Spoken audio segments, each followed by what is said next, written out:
День, дорогие друзья! Хочу сегодня немножечко рассказать вам о том, из чего я кручу трубочки и как я это делаю. Вот покупаю такую бумагу, газетная бумага, чистая, в рулонах у нас продают. Чтобы ее разрезать и чтобы трубочки были абсолютно одинаковые, вот использую вот такую вот доску.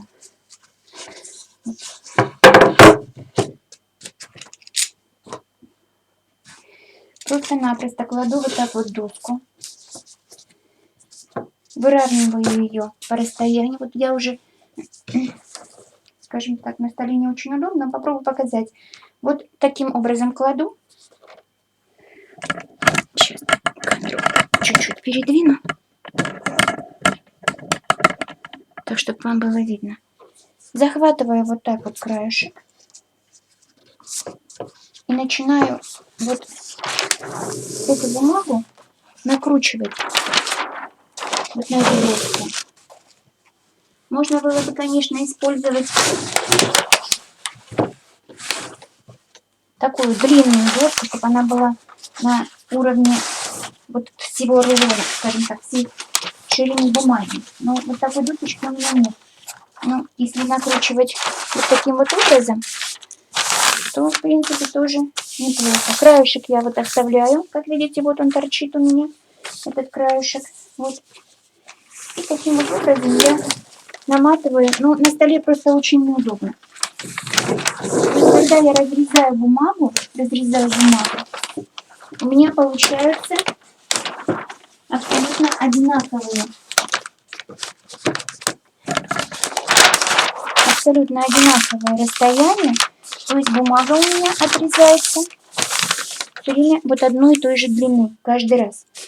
Больше не буду я это делать, потому что возле камеры очень неудобно. Вот. То есть вот таким образом я ее нарезаю. Так. Вот у меня половина ширины листа. То есть вот она длина, которую я отрезала. Она как раз таки равна, вот, если хотите, посмотрите, вот моей вот этой досочке, по которой я сейчас только что наматывала бумагу. То есть вот этот лист, который получился у меня, сворачиваю в 4 раза. Вот это половина, поэтому вот так вот в 2 раза. Вот. Я видела, что вот как Люда Мишакова, да, она при нарезании полос сворачивает, ну, сейчас я разрежу пополам вот эту часть бумаги. И когда мне нужны будут уже полоски, значит, вот из вот этой вот самой длины, ширины полосы можно сделать либо еще один раз отрезать и получить, значит, ширину ленты, равную 10 сантиметров. Вот. Если ее сложить вот таким образом, вот так, то получится 7 сантиметров. То есть 3 полосы получится из этой.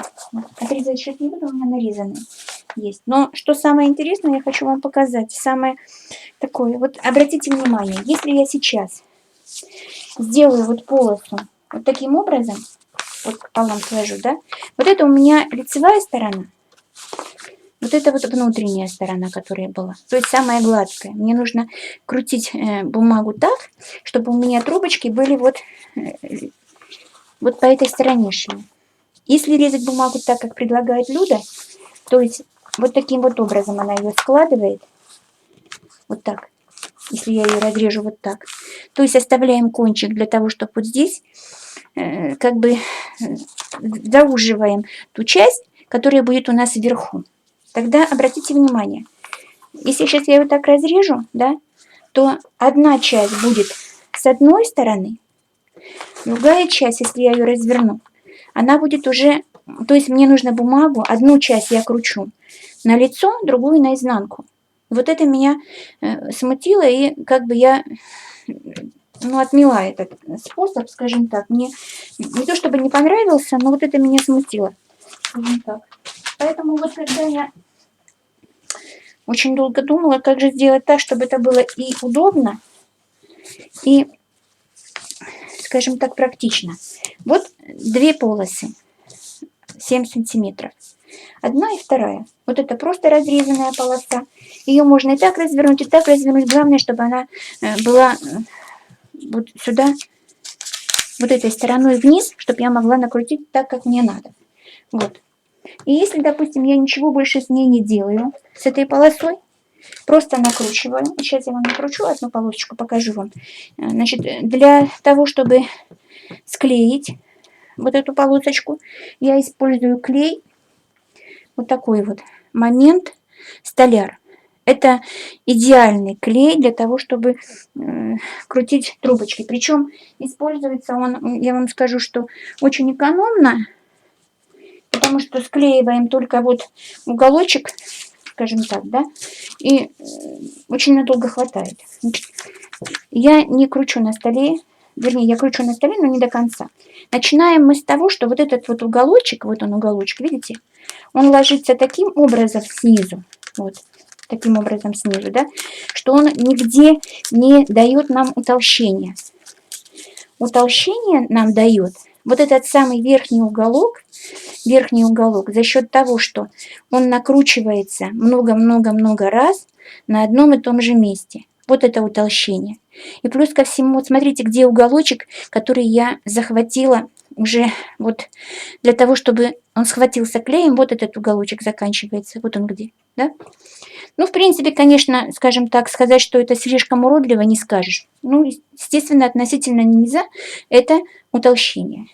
Поэтому я пробовала много разных вариантов и пришла к выводу, что, во-первых, здесь нам лишняя толщина тоже нигде не нужна. Но нам надо уменьшить вот эту толщину. И вот смотрите, я просто ножницами, обыкновенными ножницами обрезаю вот такой маленький уголочек сверху. Вот так. Нельзя его срезать вот так. Нужно где-то вот, ну, чуть-чуть вот так вот срезать, вот так. Вот так где-то. Вот таким. И вот этот вот уголочек я просто выбрасываю. И теперь обратите внимание, когда я накручиваю уже вот полосу с таким обрезанным уголочком, что у меня в результате получается? Опять-таки, вот здесь очень совершенно ничего не надавливая, очень аккуратно, просто кручу, пальчиком придавила чуть-чуть и все, и поехала. Вот здесь, когда уже положила на стол, можно вот эту спицу, если она у вас длинная и позволяет, можно ее вот таким образом подвинуть. И начинаю накручивать вот так на спицу. И обратите внимание, уголочек у меня уже сдвинулся намного выше, чем тот, что был вот на той первой трубочке. И вот это утолщение вот здесь уже не получилось. Более равномерная трубочка получилась. Вот она. Лишнюю бумагу утолщения, которую нам дает, я ее срезала. Вот она. Вот получается такая длинная. Да, это можно сделать. Чем короче трубочка, тем, конечно, вот ровней и толще получается, плотнее получается трубочка. Но мне, например, такая длина вполне вот устраивает. Спица, на которую я накручиваю, это я купила обыкновенный пластиковый цветок, который продается у нас сейчас везде во всех магазинах, одинарный. Вот. Он был залит у меня пластиком. Вот.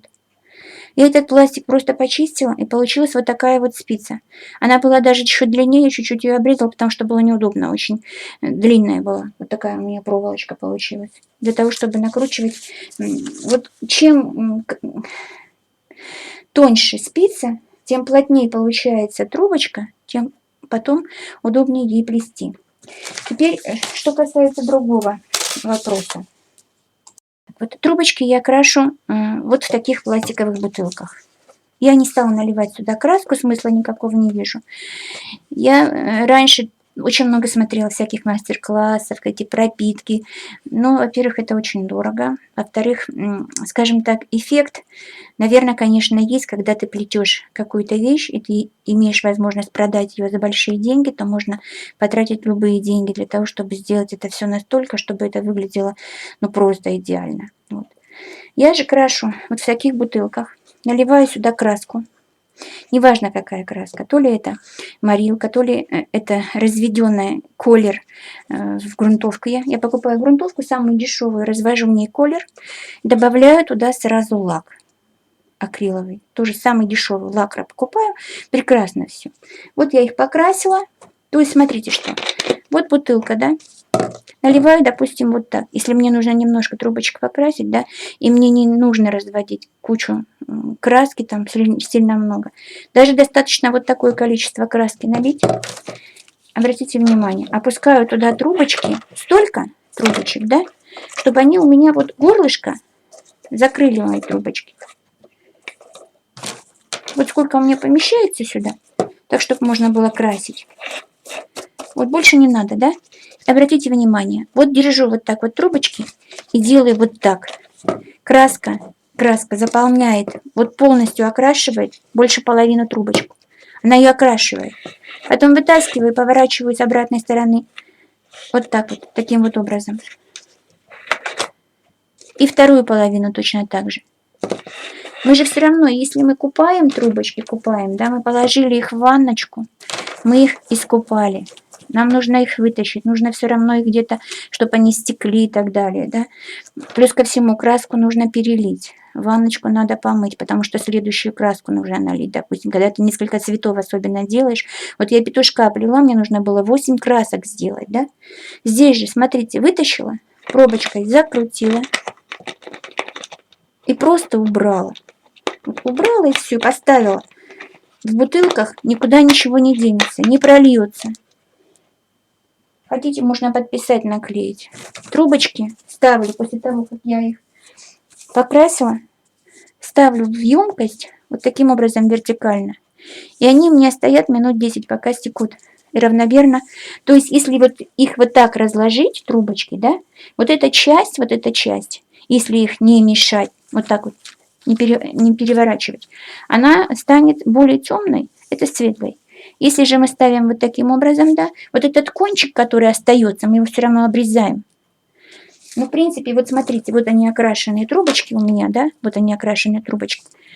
Вот чуть-чуть вот эта часть немного темнее, чем вот, допустим, вот это. Просто даже совершенно незаметно, что они вот так покрасились. Плюс ко всему еще вот что. Все время спрашивают. Вот я сейчас смотрела мастер-класс у Тарянки. Она, значит, точно так же вот окрашивает. Как она красит, я не смотрела, но она сказала, что я крашу трубочки, высушиваю их феном до половины, вот до нужного состояния, потом вот так кладу и покрываю их лаком.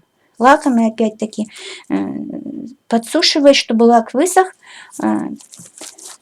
феном тоже сушит и так далее, да. Потом начинает работать.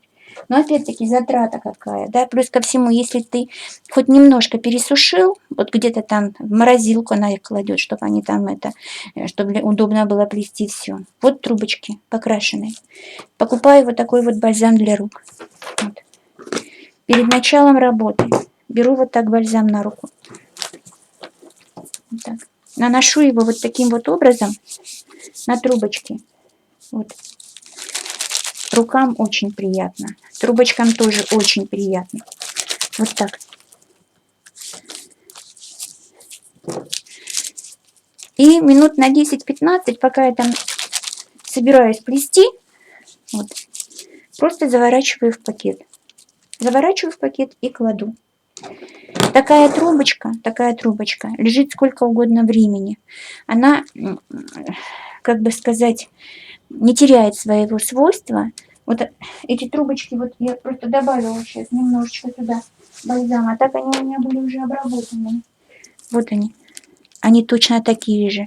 Эластичные. Это было 2 дня назад, когда я их вот обработала бальзамом. Но если, допустим, маловато, чтобы вот чуть-чуть добавить вот этого бальзама, каплю прямо, и можно начинать работать. Все.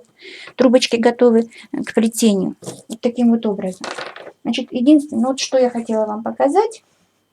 Во-первых, какой бумагой я пользуюсь, как кручу трубочки, как обрабатываю их бальзамом. Вот это вот те вопросы, которые все время задают. Если какие-то вопросы еще у вас будут, пожалуйста, пишите. Обязательно расскажу, покажу по возможности, как это я делаю, если вас что-то заинтересовало. Вот. А пока до свидания. До новых встреч. Всего хорошего на моем канале.